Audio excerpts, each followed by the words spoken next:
Yun mga repa, basic tips ulit sa car radio na naman tayo. Syempre basic tips sa pagtanggal ng car radio ng Peugeot 508.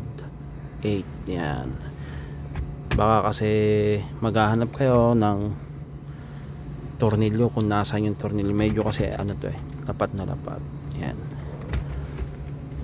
ang basic lang dyan yung itong dalawa na yan, sa may dalawang saksakan ng CD. Meron siyang tabing plastic na kulay ito. Yan, nabubuksan yan.